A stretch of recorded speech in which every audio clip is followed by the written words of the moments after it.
পেহেলগামে যে জঙ্গি হামলা, সেই জঙ্গি হামলায় ২৬ জন পর্যটকের মর্মান্তিক মৃত্যু হয়েছে, যার মধ্যে বাংলার বাসিন্দা রয়েছেন বিতান অধিকারী। আর তার বাড়িতে গিয়ে পৌঁছেছেন এনআইএ টিমের সদস্যরা। আপনারা জানেন যে পেহেলগামে যে সন্ত্রাসী হামলা হয়েছে, সেই হামলার দায়িত্বভার ইতিমধ্যেই নিয়ে নিয়েছে এনআইএ। সেই হামলার তদন্তের দায়িত্বভার এনআইএ তরফ থেকে নেওয়া হয়েছে এবং ইতিমধ্যেই বিতান অধিকারীর বাড়িতে গিয়ে পৌঁছেছেন এনআইএর আধিকারিকরা তদন্তের গতি প্রকৃতি জানার জন্য। ইতিমধ্যেই আমরা দেখতে পাচ্ছি যেমন কাশ্মীরে যেখানে এই ঘটনা ঘটেছে পেহেলগাঁওতে, সেখানে যেমন এনআইএ আধিকারিকরা তারা পৌঁছেছেন, নমুনা সংগ্রহ করছেন। অন্যদিকে বিতান অধিকারীর বাড়িতেও গিয়ে পৌঁছেছেন এনআইএ টিমের সদস্যরা। রণয় তিওয়ারি আমাদের প্রতিনিধি আরো বিস্তারিত জানাবেন। রণয়, কি আপডেট? ইতিমধ্যেই বিতান অধিকারীর বাড়িতে গিয়ে পৌঁছেছেন এনআইএ টিমের সদস্যরা।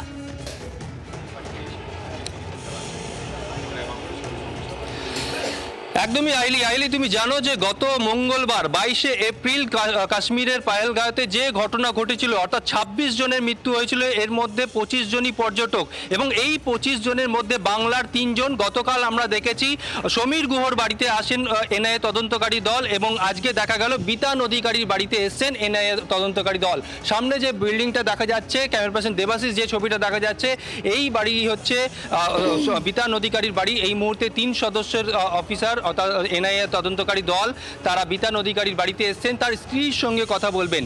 মূলত এনআইএ সূত্রে যেটা আমরা জানতে পাচ্ছি যে কাশ্মীরের পেহেলগাঁওতে যেখানে ঘটনা ঘটেছিল, অর্থাৎ জঙ্গিরা কতজন জঙ্গি সেখানে ছিল, তারা কোন ভাষায় কথা বলছিল এবং যেখানে তারা ছিলেন সেখানে আর কারা কারা ছিল, এই সমস্ত জানার চেষ্টা করছেন তদন্তকারী কর্তারা। তুমি জানো যে গতকাল বেহালার শখের বাজারে সমীর গুহর বাড়িতেও কিন্তু তদন্তকারী দল গিয়েছিলেন, সেখানে তার স্ত্রী কন্যার সঙ্গে কথা বলেছিলেন এবং পুরোটাই কিন্তু ভিডিও রেকর্ড করে রেখেছিলেন এনআইএ তদন্তকারী দল। অর্থাৎ তাদের বক্তব্য জানার চেষ্টা করেছেন যে যেখানে যখন এই ঘটনা ঘটে সেখানে কারা কারা উপস্থিত ছিল, আশেপাশে কাউকে সন্দেহজনক বলে মনে হয়েছে কিনা, জঙ্গিরা তাদেরকে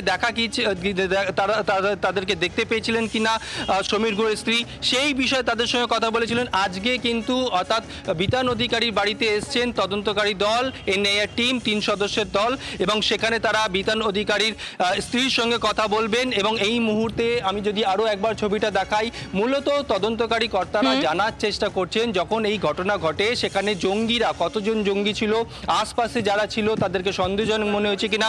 শুধু পর্যটক যাদের মৃত্যু হয়েছে তাদের বাড়িতেই নয়, যারা সেখানে ছিলেন সেই মুহূর্তে তাদের সঙ্গেও কথা বলবেন, তাদের বয়ান রেকর্ড করবেন এবং একই সঙ্গে যেটা এনআইএ সূত্রে জানা যাচ্ছে, একেবারে রণয় বোঝাই যাচ্ছে যে এনআইএ এই মুহূর্তে একেবারে আটঘাট বেঁধে নেমে পড়েছে গোটা তদন্ত প্রক্রিয়ার আরো ত্বরান্বিত করার জন্য। ধন্যবাদ তোমায়।